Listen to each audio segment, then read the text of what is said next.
Debi Derryberry is here, and you have like the brightest name too. And I hope I spelled it right. I spelled it with 4 R's. Yeah, it's a lot of R's, a lot of Right. B's placed all. People want to separate dairy and then make another word for berry, and I always say, it's like strawberry. It's all Yeah. one word. Yeah. It's a Derryberry. But It's a highly talented, multifaceted berry. that's right. It can sound funny, it can squish funny, make noises. Right. But the B's and the V's on the phone sound the same. So it's really hard to tell people how to spell it on the phone. And you get your cadence. So I'm going to spell it for you, and I'm going to say it for you, All and right. then I'm going to spell it for you, and just write down exactly what I say, and we'll be good. Okay. 9 times out of 10, they don't. They're like, oh, I got this. I do this all day long. Yeah. Never get it. Never get it. Never If they get would it right. just listen to me and follow instructions, then my life would be easier. Can't Their you just life would do be that? easier. I mean, you know how to take direction. Can't other people learn how to take direction? Yeah. Yeah. The thing about taking direction, Chris, don't you notice this as a VO artist, is that you need to, even if you know what the director's going to say, you sit, you zip it, you wait till they're done. You don't like interrupt them going, yeah, yeah, yeah, I know, got it. Yeah, I might do a nod or two, but it's just to let them know I'm with you. I'm picking up what you're putting down, right? But yeah, I know we have had our experiences in various projects, and I know that there is one particular director I've worked with on video games where he'll usually give you a take or two, and then he ends up just giving you a line reading, and you realize, all right, the entire session is going to be this. Fine, then all right, whatever gets me out the door and makes you happy, Yep. then you give me a line reading, I'll do it. And it might be that they just are not great at word retrieval skills. Yeah, That they just don't have those directorial chops where they can just pull it out of the air and say something magic and you'll go, I know what you want. yeah. I actually greatly admire. I was an English minor in college, and so I like to think I have a way with the language. But I'm in my 50s now, and I have those 50s moments where you think, What's the word? What's the word?" It's like, I hate when that happens, but I greatly admire people who can use a few choice words and evoke exactly what they mean, and you instantly get them. And I think, oh man, that's so good. Yeah, these people who have these word retrieval skills are impressive. Yeah, Me, not so much. And as I'm coaching people, I will say, when a director says this is what they mean. When they say this is what they mean. And for us as voice artists, I'm not even letting you get your intro in. So I'm going to hold back, let you do your intro, and then we're going to come back to this. this is basically the intro. This is just we hit the ground running here. But my intro is really it's more about you. It's about my guest, and like because we're in the Zoom age, I like to refer to the background. So if you look at my background, you go, okay, he's done his animation. There's a video game in there. There's an animation frame, and with I mean, the two things that really pop are the Jimmy Neutron, obviously, and the F is for family. The Jimmy Neutron is sort of evergreen. That is going to follow you forever. The F is for family is a bit newer. It's a bit of a newer feather in your cap, but that's where we got to cross paths again. And All right. is that a vocal booth behind you? That actually is a board where I show people how you mount boards on the walls. But my sound booth is this door right there. Okay. Right there. And it's one of those converted closets where Yep. it was butting up against a broom closet further on, and I made the broom closet 12 inches deep so Right. that I stole a lot of space and made a really good booth. Oh yeah. And I made it before pandemic, Chris, but as you know, it just Oh, I let me live tell there. you. Let me tell you, I have always been behind the curve when it comes to tech, but the pandemic was the one time I called my shot. It was Yeah. March of 2020. I had 2 jobs that week. One of them was going to be a record session for The Simpsons, and one of them was a video game. And they had been leading up to a lockdown. And I thought, all right, I've already got a booth at home for sending in auditions. I need to find out what this Source Connect is that everyone's talking about. And it was literally 2 or 3 days before the jobs happened. I called up Source Connect. I ordered it online. I got the license for it, had it downloaded, and because their tech support team had not yet been overwhelmed, I got everything done the day before, arranged to do both of those gigs out of the house, and for once, I was ahead of the game. And then a week later, every voice actor we knew was going, "What is Source Connect? What is this?" They freaked. Yeah. Yeah. Luckily, I'm married to a techie. Okay. So he helps me feel less stupid. Now, I've learned so much, and I'm really good at, knowing how to open up the Chrome first, and how Nickelodeon likes it, and how Cartoon Network likes it, and how Disney likes it, and how everybody has their own things. Yeah. You just get kind of used to it, and then I'm used to saving my files here on my Adobe and sending it in as a backup.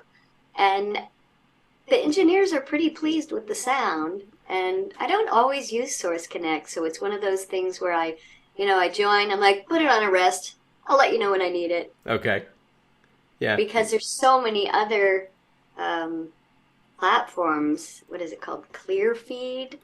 I have had, I got Source Connect because that's sort of the standard that people are used to. But yes, sometimes they'll use something that I have to open up a different browser to access it. Mm-hmm. There's one that they just used at Fox that was brand new. Sometimes they want you on a Zoom, because you're going to do something to picture, maybe some ADR, some... Yeah, and some it pickups. Comes in real time. Right. And the timing becomes crucial. And then sometimes I'll come in and I say, no, everything's good where you are. Let's just keep it as it is. It's like, great. So yeah, that's something that voice actors, I know that you, so you're coaching people, you're running workshops and things like that. A lot of it is, all right, here's the craft of what you need to learn. But there's so many other technical things that actors have to be in charge of now. Yeah.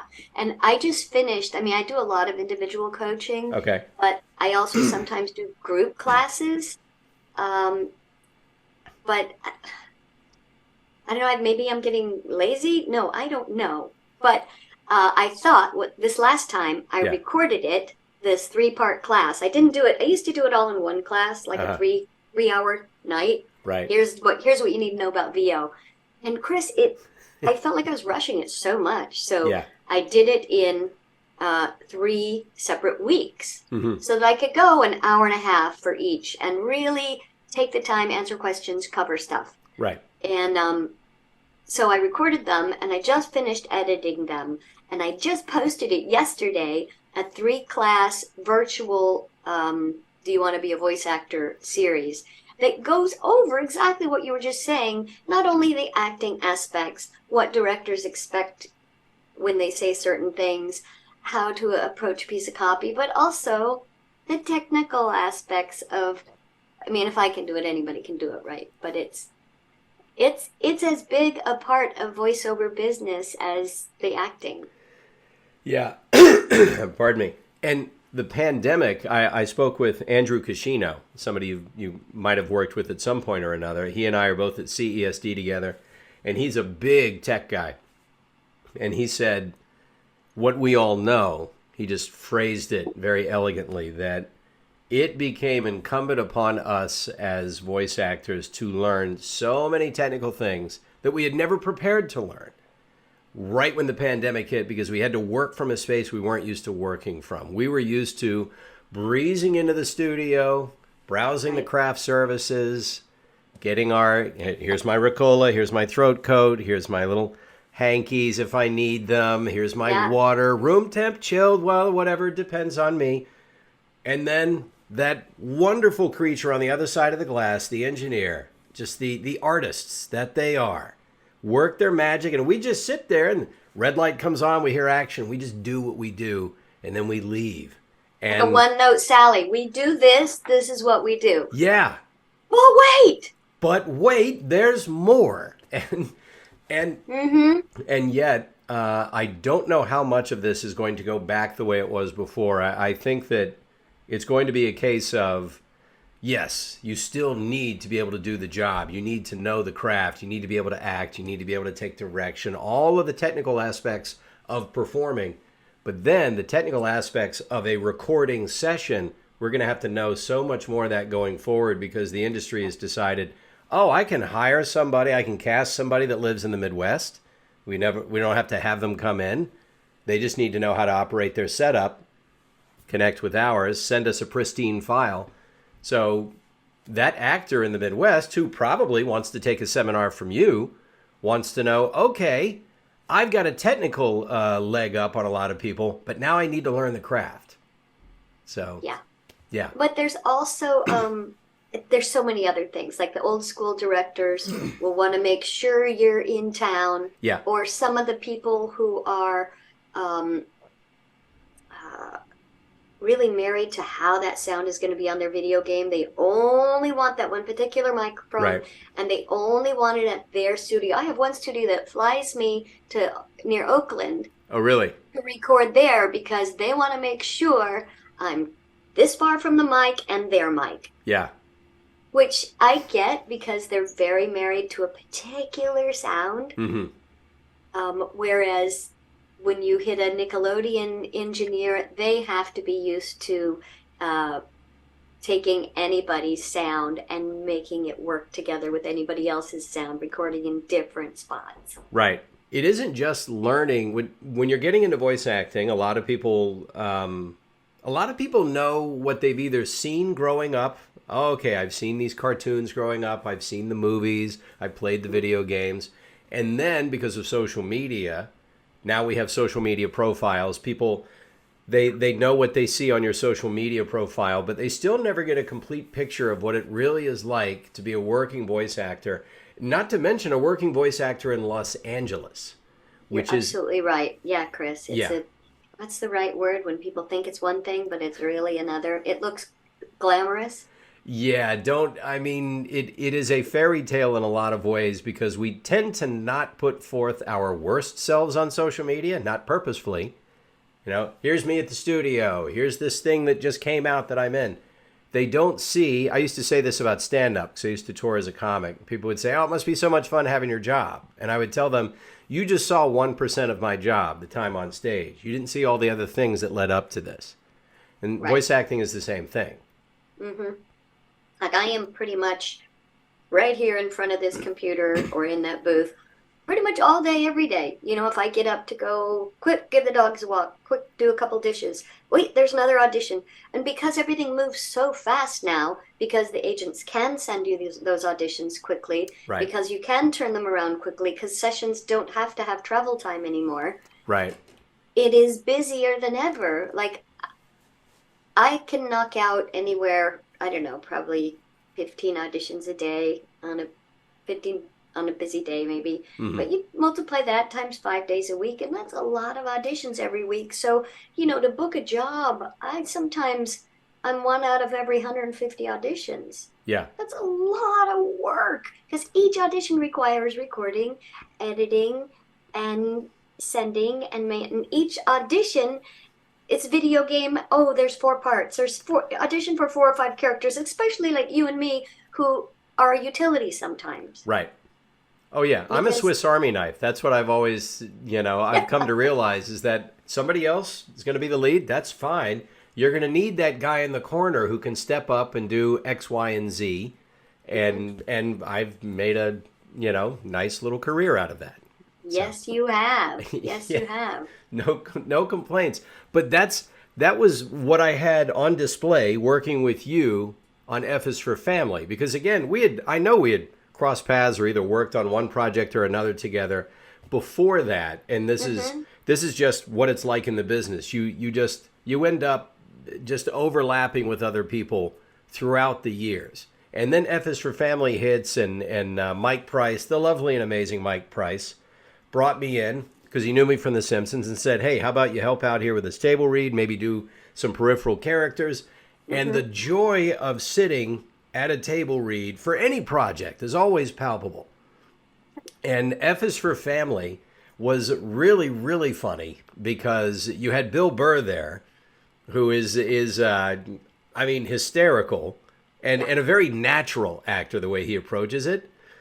But then you had a table full of Swiss Army knives. Yeah. I mean, Mo, Yeah, excuse me. Mo, Trevor Duvall, Yeah, you. I mean, crazy. I And so can't there's remember the girl's name you would do, but she has the lateral lisp and she's vicious. Bridget. Bridget. Bridget who says a lot of cuss words. She talks like a sailor. I Yeah, can't say half the things that she says here just in case kids listen, but that was so much fun being yeah, able to just say horrible words all the yeah. time. And then they started giving me more. I mean, the character I was cast at Hmm. as the daughter, Yeah, um, she almost took second seat to two of the other characters that I did with Philip and Kitty, the kid, and Bridget, right. and their nurse. Hmm. She ended up being a lot of them, the nurse. Yeah. Well, this is why it's so important to learn acting and learn what's in your toolkit and maybe add to what's in your toolkit because you never know. You're brought on as one thing. And as we know, in any given production, needs will arise, problems will crop up. And sometimes you need to have that person there who says, oh, I can do that. Even if it's just for temp till you find somebody, I'll Yeah. do it so you can continue with the production.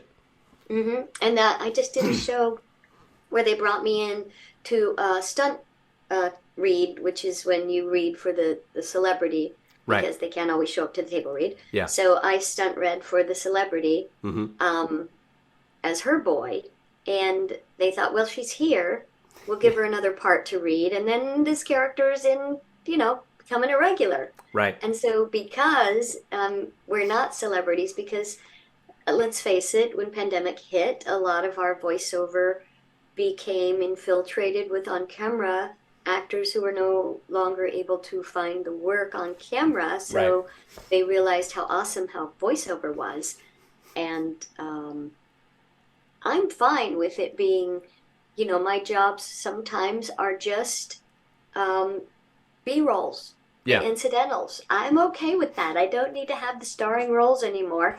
And I won't because I'm not an on camera celebrity. Right. But I mean, hopefully, if,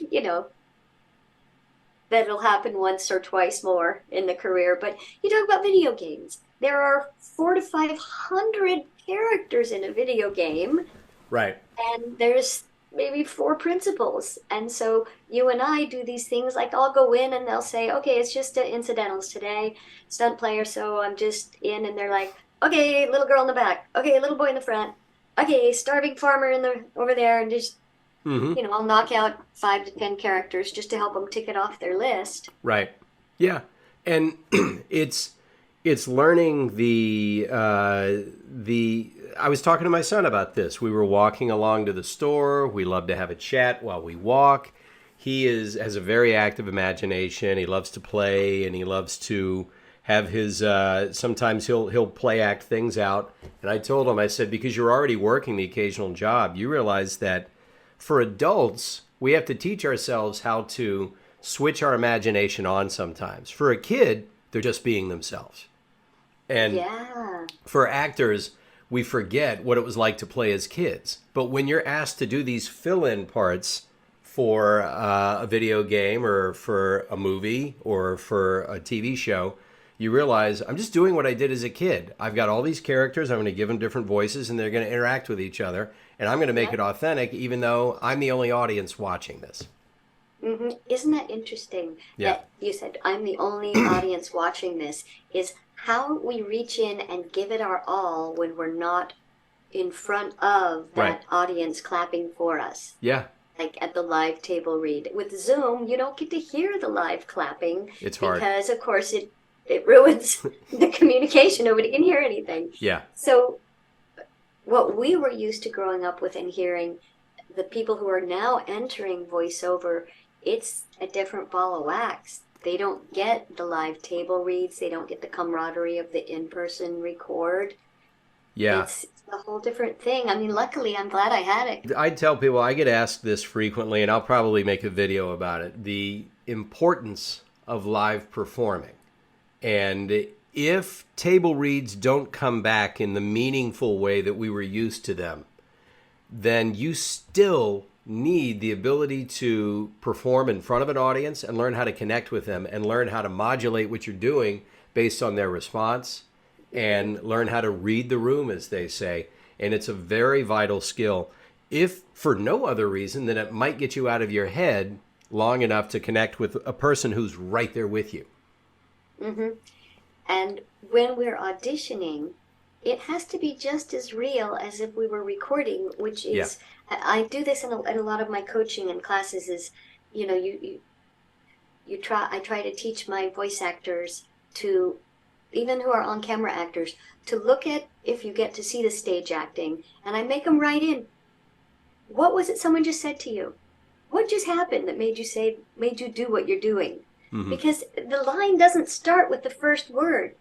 It starts with, oh, you just fell out of the tree and landed in a face plant, and then did a mouth shake. And I try to teach people how to do things like the fall, the face plant, to read the script, to make their audition shine, because you don't get to see the full script. And even when you do see the full script, actors forget to read the choreography and the stage direction in between.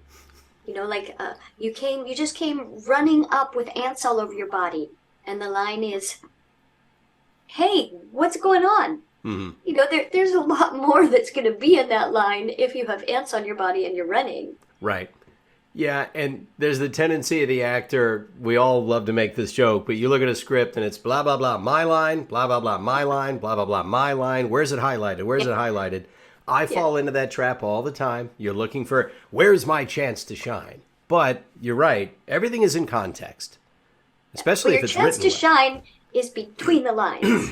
Yeah. Is before your line and after your line. Yes. And a lot of directors, I love the way they call it. They'll call it pre-life. It's like, give that line a little pre-life. Do something before. Ramp up into the line, because you never know. They may use it. Even if they don't, what you're doing for the actual line is changed by what you decide to do before and after. Just because there's so many people, as you said, not just in LA, but all over the United States, all over the world, auditioning for your part because they have their studios, your acting chops have to be better than everybody else's, because now that poor casting director doesn't just have 5 auditions from the top agencies in LA. Right.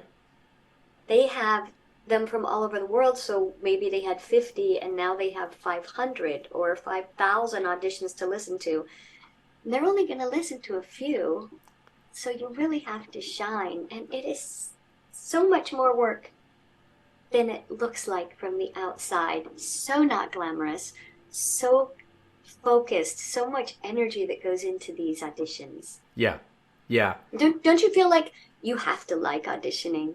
Because that's most of it. Yes, because like you, I'm very fortunate. I get a fairly high volume of auditions. It's usually a Monday through Friday thing. There's the odd day where I don't have much, but then there are the days, like you say, where they come in the morning, and then by the evening, they're still dropping in. You do have to like auditioning, because if you don't, you will find excuses not to do them. And the agency, after a while, will notice, hey, they're not sending in some of these. And they know for me, sometimes I just may not get to them because I have kids and, et cetera, et cetera. I was at a basketball game. Sorry, I know that had to go in ASAP. But yes, I remember Ed Harris was asked on Inside the Actor's Studio, do you still audition? Do you like to audition? And he said, yeah, it's a chance to act. So why would you not take it?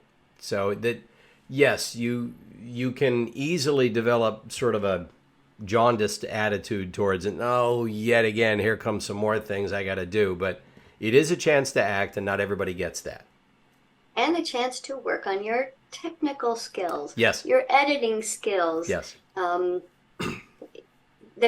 It's a lot more than just recording and editing. You want to look at it and the size of it and check out your pauses. Do those pauses lend themselves to the humor of the line? Have you come in too soon? Do you ruin the joke? Right. You know what I mean? Like, sometimes you just go clip out the pauses and all of a sudden you've lost the funny there. That's a good point, and that's one I'd love to get your input on, but I think I already have it, is that I have shortened pauses because I become distinctly aware that this poor casting director has to hear I don't know how many of these, and they may not have the time to listen for the cadence that I put in when I was reading. You know, I left a pregnant pause. I have comedy training, and so I know instinctively I should wait before I say this, and this one I should be right on it. And I go back and I edit and I look at these gaps and I think I've got to shorten these because they're never going to get this far. If I leave the lines too far apart, they're never going to get there. But I also have to live with the fact that you might be short-circuiting yourself doing that. Once, I'd say maybe in an audition, there might be one pregnant empty pause. Mm-hmm. But I try to train my voice actors never to replace an ellipses with silence. Mm-hmm. An ellipses to me is a pause with noise. Mm-hmm. Wait, are you really a horse? Gotcha. Most people will go, wait, are you really a horse? And that silence, Mm-hmm. that I think is what you're talking about. Yes, the casting director will get bored and go away. Yeah. But you want to use your acting voiceover chops to fill those ellipses pauses Right. with noise. But sometimes the silence, but not throughout the whole audition, Sure. but maybe one spot in it, it Right. would be silent. Yeah. But I seldom have silence of any measurable quantity. And that's something that you're only going to learn through trial and error or from hearing somebody like you talk about it. Because at least here in Los Angeles, if you're a voice actor in Los Angeles, chances are you already have a career. There are very few people that move to Los Angeles, nowadays at least, just to start in the business. That used to happen much more often. Now they know they can get started somewhere else. But do they have access to the people that know what, what they need to learn? And again, thanks to the internet, it's more achievable. So I know that back in the day, if you went to a voiceover workshop, it was an actual workshop in a brick and mortar building. Yeah. You'd be handed copy, you'd work with somebody, you'd work with people in the room. And I don't know how often that happens now. People can just act from anywhere and Right.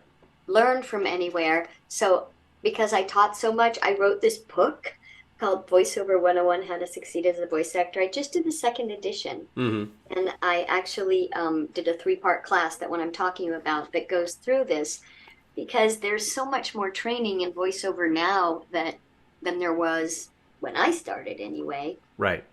There was a few people that taught, Yeah. and that was in person. Mhm. But now there's so many people that will teach. And And well, it's probably a book that does need regular updates because the technology changes, the industry practices change, the number of people getting into the business change, and that changes the business. So the one thing that is consistent is your experience. You still have that to draw upon. And as you're continuing to stay busy and work within the industry, you're seeing these changes from ground zero. You're seeing them happen all around you instead of from the outside. So you've got some pretty valuable information to share on a regular basis. yes. And I said before that you have to be so good at the business. And it's like being a real estate agent. You start forming these relationships with people when they just move into their house so that you'll be there for them when they decide to have kids and move into a bigger house. Right. And that's how it is with casting directors, with writers, with animators even, with anybody in the voiceover business or in the acting business. You know them, or your dad knows them, or a friend of a friend knows them. And keeping in touch with so many people, connections is what it's all about. And we're so able to be proactive in our connections with IMDb Pro and with LinkedIn, with the virtual workshops even. Right. And there's so many casting directors out there. How are you going to meet them all? And it used to be that this nose looked down on people doing these pay-to-play workshops. That'll only get, it's a paid audition. Yeah. So what? That's how they're going to meet you now. Right. It's I remember, expensive, but that's what you have to do. I remember when I first started in Los Angeles, I'd moved here for stand-up comedy and for a little bit of acting. and I knew that I wanted to get into voice acting as a full-time gig. And it took 3 years before I could get an agent because I was so far outside all of the networks. I knew about the clubs. I knew who, I had a manager. We knew who the acting agents were. But that other world, it took me that long to get in. And that was because I was referred to an agent by a client that had used me for theme park rides. And that's how I met Pat Brady. Yep. Yeah. Yep. The reason I have a career, Pat Brady. And I remember Pat, early in my career, she said, I want you to take this animation workshop. And I had already done a little bit of work, and she already knew that I had done some acting and I had done a lot of stand-up. And she said, I don't think you're going to learn anything acting-wise from it, but you're going to meet people. You're going to be around people. And that was specifically why she wanted me to take it. She said, you need to be in this business, not just auditioning. People need to know who you are. And Pat is so experienced and knowledgeable, and she does it for herself too, as an agent, as a CelebWorks talent coordinator. Yeah. As just someone in the business. She's always been really proactive, and rightly so, that she expects her talent to be just as proactive as she is. It's a business about who you know. There's a lot of good actors out there, but unless you are really on everybody's roster, people will forget about you or not listen to your auditions. Do you see, I know you have social media. I know you use your social media too. Do you see mistakes that younger actors or more inexperienced actors make on social media that they're shooting themselves in the foot when they think they're helping themselves? I'm probably going to say exactly what you're thinking. Is that it is no platform for a pity party. For starters. It should never be used as a pity party unless your health is at risk and you really are reaching out for life and death reasons. Right. But if you do that, then you are painting yourself in this picture anyway. Not that I think I'm not saying don't use it as a resource if it's that bad. Mm-hmm. But for me, I will never go there first. Right. I will go. My problems go to my family. Right. My braggings and my ridiculousness goes to my social media. Mm-hmm. Even though I caution people about the braggart portion of social media because it may make you feel good, but it makes everybody else hate you. It makes everyone else not hate you, but it makes people feel bad for themselves. Right. It's so tricky, right? But you do not want to say, I'm so depressed, nobody wants to hire me. I hate this business. Why? I did this audition and this named casting director should have called me in and they didn't. And that's messed up. You just want to tread carefully. Yes, but people should realize that when you put it on social media, it's not the same thing as absentmindedly saying it in a waiting room. People might forget you said it. They may not have heard it. They may misremember it, as the saying goes. They can never prove you said it. And you might have just you might have just said something judgmental about a project that you didn't care for, not realizing you're sitting near or next to the person who either cast it or was in it or whatever. But when you say it on social media, it is tattooed to your forehead. And you carry it with you everywhere you go, unless you manage to successfully delete it without someone else screenshotting it and keeping it. And so what you put out there is how the world is going to see you. Yep. And when they think of you, they think of your social media. It is why there is a job called a social media coordinator. Yeah. There are people, it is such a time suck these days. Who has the time to create videos for all the platforms and to constantly post? Mm-hmm. It's really gotten out of hand. Right. I don't think there's any other way right now. I think you need to do it, especially like the Instagram has become the calling card for the actor, and that people go to it and expect to see a certain thing. And when you see someone's post, it has these things that always occur. Mm-hmm. So you become not predictable, but branded. Yeah, it is an overused term, but it is true. We are all brands now because people encounter us not personally. They encounter us in social media in the same way that they encounter us by watching the things that we've made or that we've been in. And now when they think of Debi Derryberry, they don't just think of Jimmy Neutron. All right. They don't just think of all the other characters you've done. They think of this person they see on social media that posts content. And the content for you, I would imagine, is fairly consistent. It's very bright. It's friendly. It's informative. You expect to, you have to be careful on what you put out there on the social media. And I tell my actors that I coach to not be afraid of your pigeonhole, to embrace your pigeonhole. Because even though you and I are utility players and we can do a lot, I can do newborn to grannies. Right. And everything in between. Right. But when people think of me, what do they think of? Mm-hmm. Little kids. Yeah. And I'm never going to not embrace that pigeonhole because that's what people think of me as. And then when I go in as that little kid, they'll throw me the bone of the mom or the dog or the this. Yeah.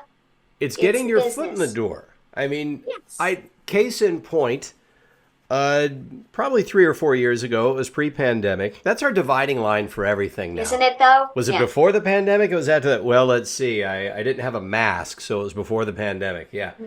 I was in a recording studio over in Santa Monica. It was Lime Studios in Santa Monica, which at the time... all of a sudden, I'm hungry now. Yeah, I know, because the Lime Studios have the best. They have their own kitchen. They have a chef come in. Oh, my God. I would walk in there and think, oh, man, I think these guys sometimes get clients just because of their food, although the facilities are outstanding.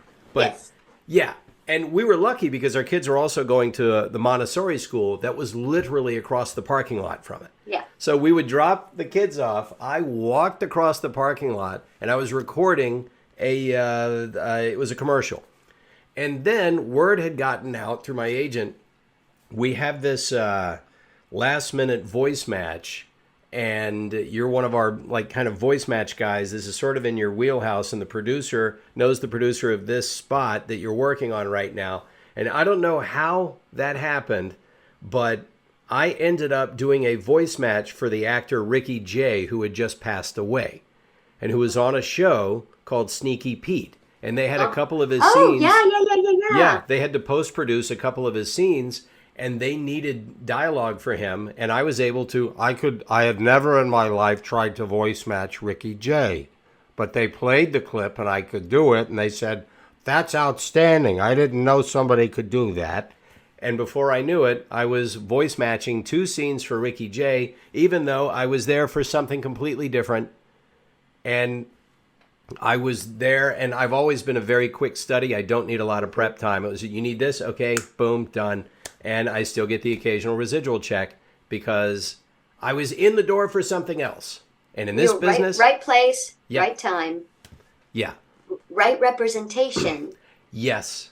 Right people pushing for you. Right. And over the years, think of the hundreds, thousands of people that know you and know what you do. Right. And me and what we do. Right. And we will be one of the people that comes to mind because we make their life easier.